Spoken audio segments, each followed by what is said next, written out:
तो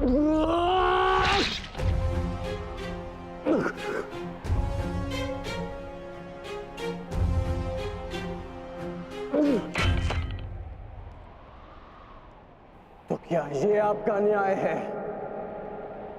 क्या इसीलिए आप मुझे मोरपंख हो जाने के लिए कह रहे थे?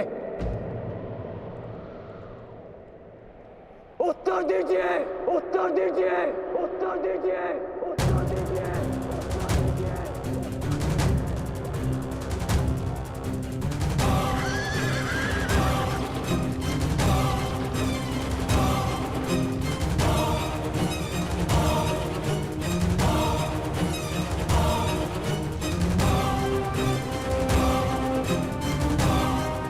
उत्तर दीजिए माधव।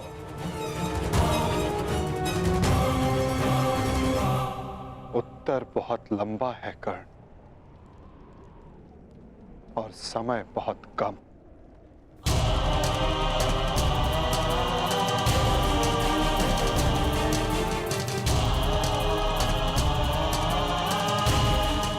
परंतु अपने मित्र के प्रश्नों का उत्तर मैं अवश्य दूंगा।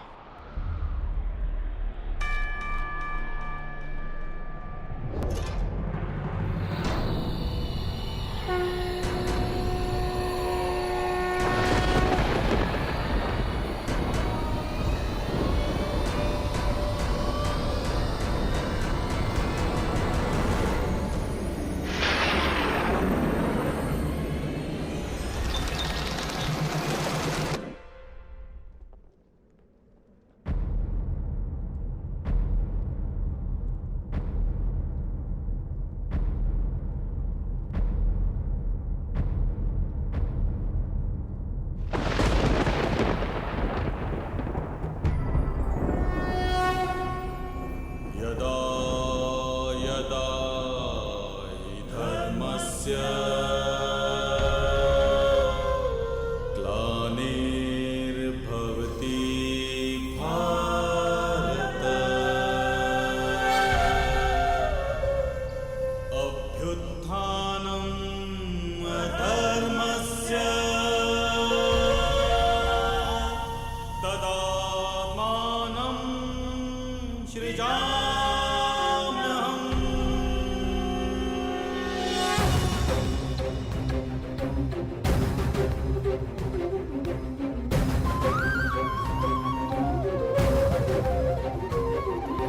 यदा यदा हि धर्मस्य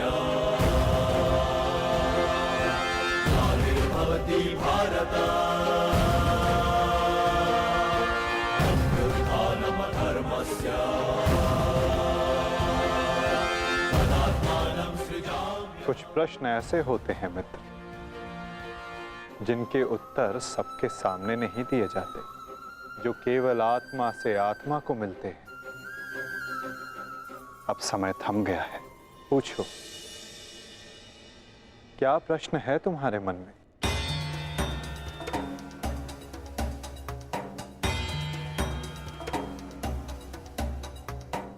आप तो सारथी हैं ना,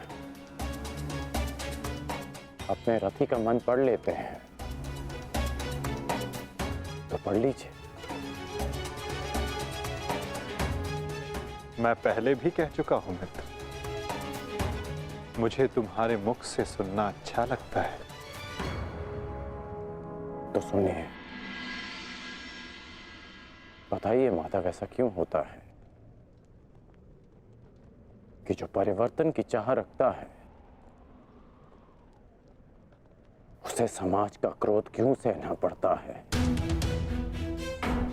समय तो स्वयं बदलता है ना,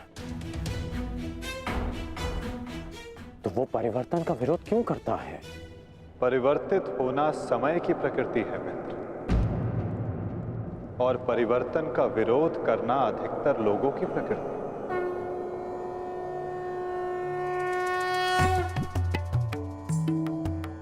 परिवर्तन के कारण मनुष्य को अस्थिर होना पड़ता है, और यही अस्थिरता मनुष्य को पीड़ा देती है मित्र। इसी कारण समाज परिवर्तन के विरुद्ध खड़ा होता है। परिवर्तन करने वालों को पीड़ा देता है ताकि वो परिवर्तन के मार्ग से हट जाए। तो क्या इस विरोध के फलस्वरूप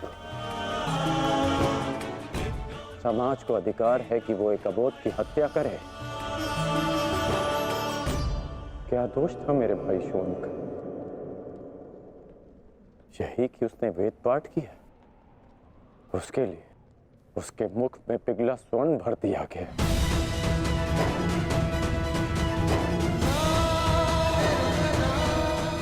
क्या कोई विद्या सीखना दोष है माधव? आप ही कहते हैं ना कि सबकी आत्मा एक है।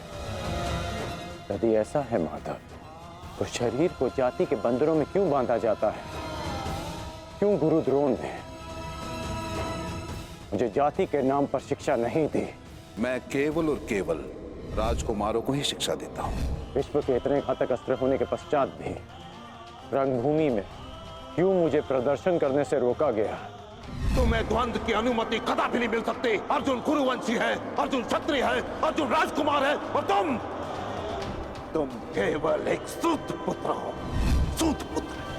क्यों हर बार मेरे कौशल को सूत पुत्र कहकर दबा दिया जाता है?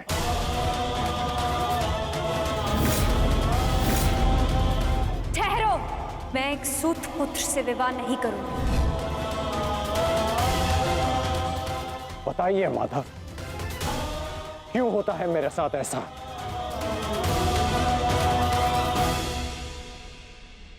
चूंकि तुम विशेष थे कर्ण, चूंकि भाग्य ने तुम्हें परिवर्तन के युद्ध का योद्धा चुना,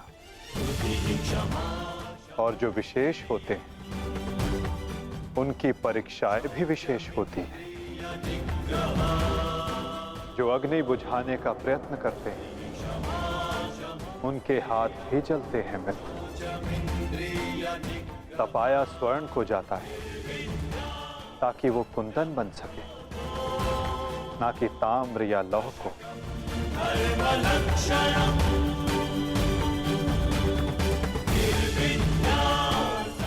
मेरी दृष्टि से देखो मित्र, आज तुमसे बड़ा पराक्रमी, तुमसे बड़ा शूरवीर और कोई नहीं मेरी दृष्टि में। अर्जुन भी नहीं मित्र। परिवर्तन की चिंगारी जो तुमने संसार में लगाई है मित्र, वो एक दिन सूर्य बनकर समस्त संसार को अलौकित करेगी, संसार को आशा देगी। परंतु मेरे जीवन में आशा की किरण आप थे माधव। आप मेरी प्रेरणा थे। फिर क्यों अन्याय किया आपने मेरे साथ? आप तो जानते थे ना कि मैं सूत पुत्र नहीं हूं। फिर क्यों सदा मेरे और अर्जुन के द्वंद्व को रोका आपने? और आज भी युद्ध भूमि से दूर मुझे आप यहां ले आए। क्यों धर्म के रथ पर बैठकर आपने अधर्म का बाण चलाया? क्यों माधव?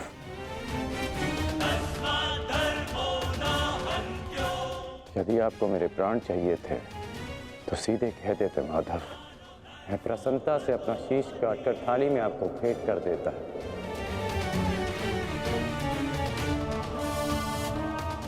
क्यों ये छल किया आपने? जब मैं रथ विहीन था तो क्यों मुझ पर प्रहार करवाया? क्या ये धर्म स्थापना है? क्या ये आपके अवतार का उद्देश्य है? बोलिए माधव।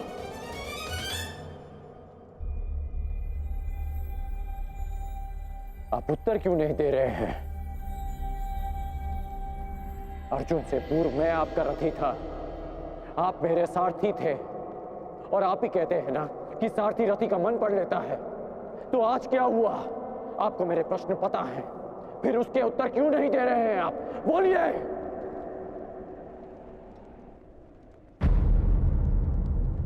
सारथी और रथी भिन्न कहाँ होते हैं राधे? वो दोनों तो एक अंग होते हैं। जब एक सारथी अपने रथी के मन में उठने वाले प्रश्नों को समझ जाता है, तो क्या रथी को अपने प्रश्नों का उत्तर अभी तक नहीं मिला? मैं परशुराम तुम्हें श्राप देता हूं। जिस समय तुम्हें इन दिव्यास्त्रों की सबसे अधिक आवश्यकता होगी, उस समय तुम इसके अनुसंधान की विधि भूल जाओगे। ब्रह्मास्त्र का आवाहन भूलने पर भी तुम्हें भान नहीं हुआ मित्र कि ये सब क्या है और क्यों हुआ?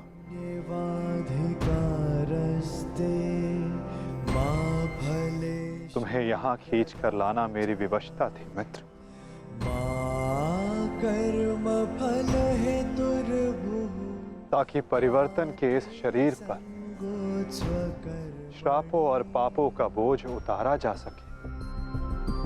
कर्मण्येवाधिकारस्ते मा फलेषु कदाचन। तुम्हारे रथ का चक्का पहली बार नहीं फंसा है कर्ण। स्मरण है पहली बार तुम्हारे रथ का चक्का कहाँ फंसा था?